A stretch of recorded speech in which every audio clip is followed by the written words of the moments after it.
week one of our asynchronous self-access orientation program. So what we've decided is instead of having a bunch of sessions before classes begin where we just throw a bunch of information at you and then say, good luck, hope it goes well, we've decided to spread out our different orientation topics, one for each week up until midterm, so that we can really focus on the information that you need to be successful when you need it. So hopefully this orientation will be a little bit more digestible for you, a little bit more useful, and something that will benefit you, help you to be comfortable, confident, and successful in your first semester here at CPS. So let's get started here with week one, and we're going to be focusing this week on attendance and portal. So these are two things that we really need to attack right away because they're quite important for you here as a CPS teacher. So here I am in our Google Classroom, and I'm under the Classwork tab in the Self-Access Orientation topic, and my first assignment here is Week 1 Orientation.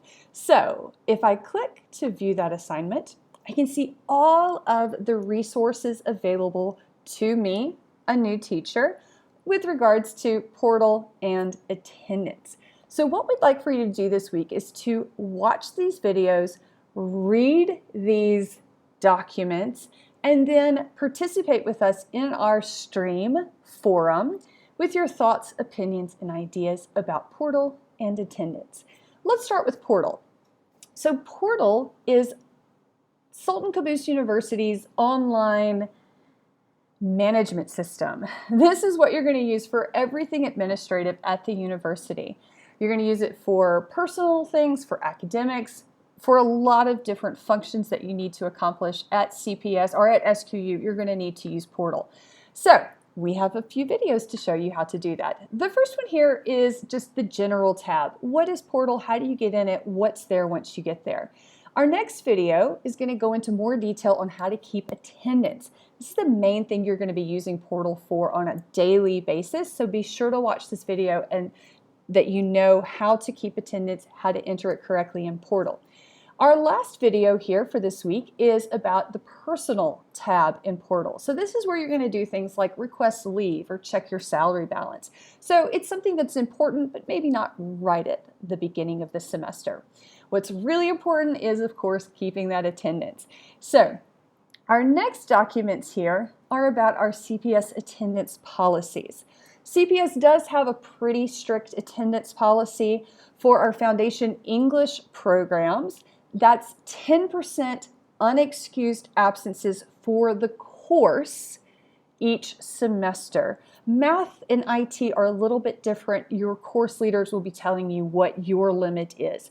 Portal also tells you, when you put in attendance in portal, it will calculate how much a percentage of the course the student has been absent, and it will tell you when they get to the halfway point, the warning, your attendance is getting a bit high, and then the limit, where you will then need to follow your course leader's recommendations and policies and procedures for what to do if a student gets close to that 10% limit.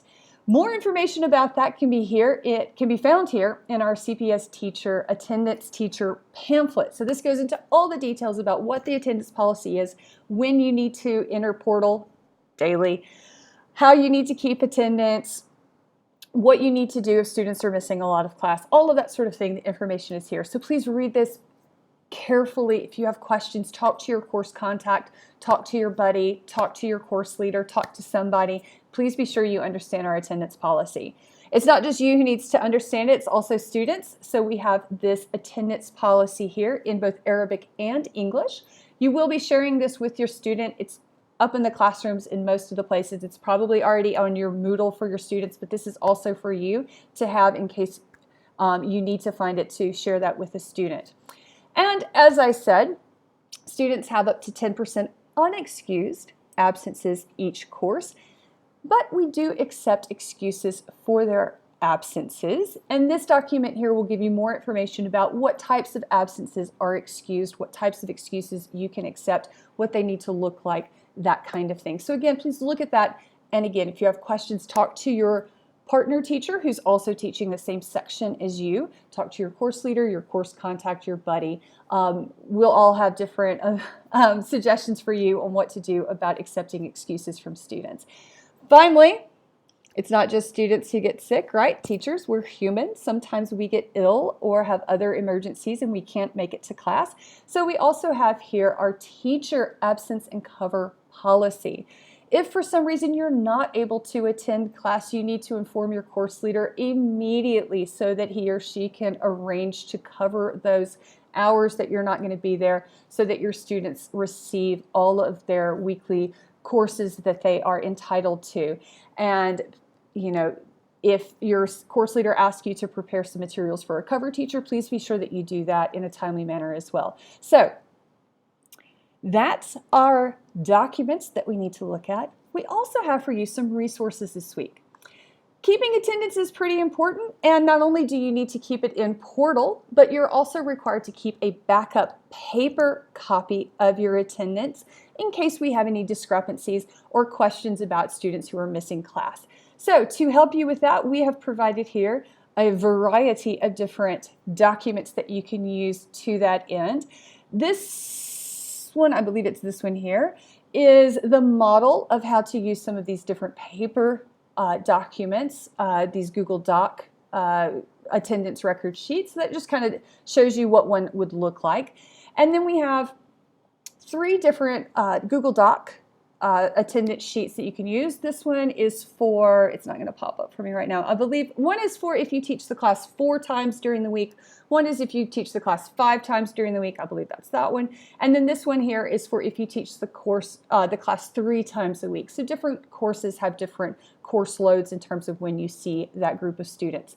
This one, the Google Sheets, is a little bit easier. It's just one Google Sheet, and if you enter it in on the computer, which is also acceptable, you don't have to print it out. You can keep a Google Sheet record. Then this one will do some of the calculations for you, but as always, go with the calculations in Portal in case this one's a little off for your course.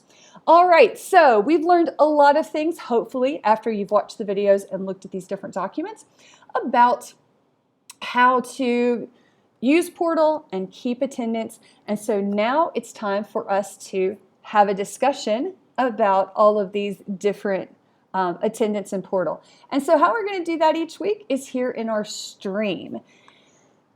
Each week we're going to have one stream topic that's just a general discussion about that week's aspect that we're looking at for orientation. This is where you can post your questions, your comments, suggestions, anything really about that week's topic. So for this week, oh, look at this. Judy Wren's already put one. That's funny. She says, how often should I update attendance? Is it okay to keep a paper record and just update on Portal on Thursday? Great question, Judy Wren. Judy Lee Wren, they should really probably meet, has already responded with a little bit more information there about keeping attendance, when it's good to do that, and everything. So this is a place where you can respond to other people's questions. You can add your own questions, comments, concerns, and hopefully we can start a good discussion about that week's topic. We're also going to be including maybe some case studies, maybe some pointed questions to think about. For attendance, we're going to look at a case study this week. What do you do if a student sends you a message on Sunday morning saying they're ill and won't be in class? Then they send you a picture of a doctor's note, but it's unclear if it's for your student for today. What do you do? So this is a place for us to kind of have a discussion about when do we accept excuses? How do we accept excuses? What are different teachers' takes on accepting or not accepting a student's excuse for their absence? Just a fun way, again, for us to communicate with each other, kind of get some ideas going, and make a nice community. So that's week 1. Enjoy. If you have any questions, please, you know what to do. Send me an email, send me a WhatsApp, contact your course contact, or your buddy, or another member of the induction committee. We're all here to help and make sure that you are successful and happy this semester. All right, guys, that's enough for me for today. See you next week. Bye.